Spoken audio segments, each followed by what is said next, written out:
Ô Dieu, ce vieil homme apparaît devant cette porte avec des esprits magnifiques.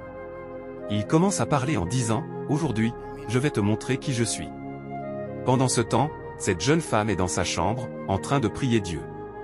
Le vieil homme commence à réciter des incantations, disant, « Si je mets ceci sur ta porte, quand tu sortiras, tu seras paralysé. » Toi, une si jeune femme, comment peux-tu avoir toutes ces richesses?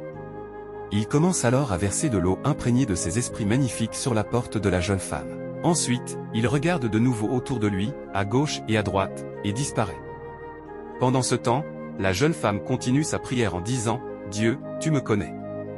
Peu importe ce qui se passe, tu es la lumière de ma vie. Je suis reconnaissante de t'avoir dans ma vie. Il est temps que j'aille au travail, accompagne-moi. » Elle remercie l'Éternel, se lève et se prépare à partir.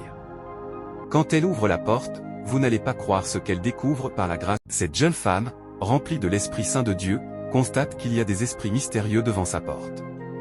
Elle retourne chercher sa Bible et commence à prier Dieu en disant, « Seigneur, c'est à toi seul que j'ai confié ma vie, et je sais que tu es capable de faire l'impossible dans ma vie. Tous ces esprits mystérieux qui se trouvent devant ma porte actuellement, je déclare en ton nom qu'ils soient anéantis. » Aussitôt qu'elle est en train de prier, Dieu intervient, vient à son secours et détruit tous ces esprits. Elle commence alors à remercier le Seigneur en glorifiant son nom. C'est pour cela que, dans cette vie, la prière passe avant tout. Tout ce que l'homme doit entreprendre, il doit d'abord le mettre entre les mains de Dieu. Ce jeune homme dépasse ce vieil homme, et aussitôt ce vieil homme envoie des esprits magnifiques dans le pied du jeune et lui demande, « Jeune homme, est-ce que tu vas très bien ?» Le jeune homme répond, « Je vais très bien », puis continue sa route. Le vieil homme envoie encore des esprits magnifiques dans le pied du jeune homme et lui demande à nouveau, « Est-ce que tu vas très bien ?»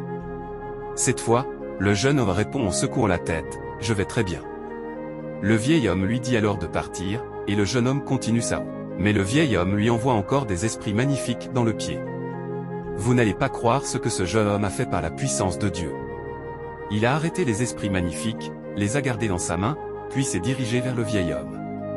Il les lui a mis dans la poche en lui disant, « Ce que tu es en train de faire ne peut pas m'atteindre, car je suis rempli de l'Esprit Saint de Dieu, le Tout-Puissant.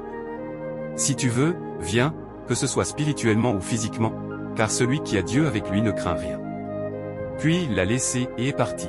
La suite dans quelques heures. Abonnez-vous et écrivez « Partie 2 » en commentaire pour ne pas manquer la suite.